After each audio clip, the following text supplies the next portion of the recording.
मी आज काहीतरी वेगळं म्हणून आहे ना, रवा उत्तप्पा करायला घेतला होता. बरोबर सगळं व्यवस्थित टाकलं होतं आणि 15 मिनिटं पण ते भिजत ठेवलं होतं. पण तसं काही झालंच नाही. दोनदा मी तव्यामध्ये टाकलं तर ते तव्याला चिपकत होतं, नीट आलंच नाही.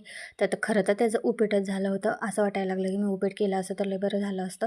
अशा वेळेमुळे ना मला खूप वेळ होतो स्वयंपाक करायला आणि मग घरातले पण खूप ओरडतात की आपल्याला रानात जायचं असतं आणि मग परत उन्हात काम करावं लागतं. त्यापेक्षा असलं काही करत जा, सोपं काही करत जा.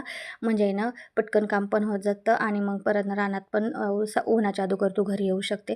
पण मी असं कधी करत नाही. असं व्हायच तो वेळ होऊनच जातो आणि आता काय हे गावात जाणार होते. थोडा वेळ दारं धरायची होती मला.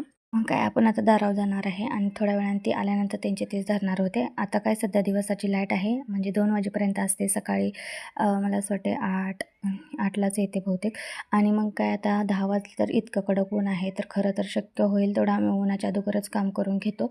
पण तसं काही होत नाही. काही कामं असतात की ती उन्हातच करावं लागतात. तर तसं तुम्ही सगळ्यांनीच काळजी घ्यावी. आता भरपूर ऊन आहे इकडे. तर आपण हे दुसरं कडवा केलं आहे मशीनसाठी आणि आता ते पहिलं आहे ते आता मसरांना आपण खायला सुरुवात केली आहे. आणि मग काय हातपाय वगैरे धुवून घेतला आणि मी जसं दार मोडेल तसं मी सावलीला जाऊन बसत होते. सध्या इकडं काय सावली नाही, जरा लांब आहे लिंबाच्या झाडाखाली. आणि मग हे आले होते. मग थोड्या वेळाने पोरापाशी जेवण दिलं त्यांना आणि त्याला पण जेवायचं होतं. तो पण नुकताच शाळेतनं आला होता आणि मग काय ते लिंबाखाली बसून जेवणार होते. त्याला तर नेहमीच जेवायला आवडतं मुलाला आणि मुलीला पण आवडतं.